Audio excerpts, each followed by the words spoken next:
बिहार दाखिल खारिज एडजेक्ट 2024 से बदल गया दाखिल खारिज का नियम। अब जमीन मकान रजिस्ट्री के समय ही करवाना होगा यह काम, जान लीजिए पूरा तरह। दाखिल खारिज के लिए नए नियम। बिहार ऑटोमेटिक दाखिल खारिज 2024 बिहार सरकार ने दाखिल खारिज को करने को लेकर नया अपडेट जारी किया। इसके तहत अब दाखिल खारिज के लिए अलग से आवेदन नहीं करना होगा। राज्य सभा भूमि सुधार मंत्रालय ने कहा कि नया अपडेट जारी किया गया है। नया अपडेट सीओ मोटो दाखिल खारिज है, जिसके अनुसार दाखिल प्रक्रिया में बदलाव किया गया है। नए नियम के अनुसार अब जमीन रजिस्ट्री के बाद दाखिल खारिज के लिए अगले से आवेदन जमा करना आवश्यकता नहीं है। इसके बजाय पंजीकरण समय छूट और अनुरोध स्वचालित रूप से जौन कार्यालय को भेजा जाता है।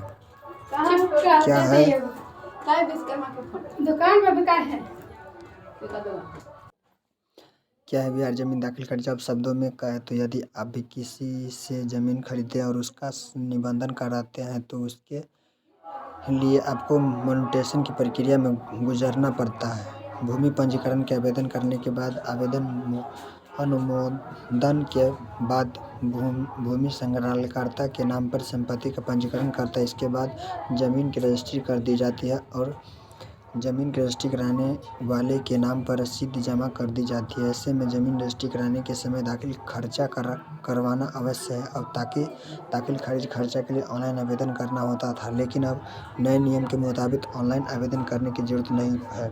क्या है सो मोटो दाखिल खारिज?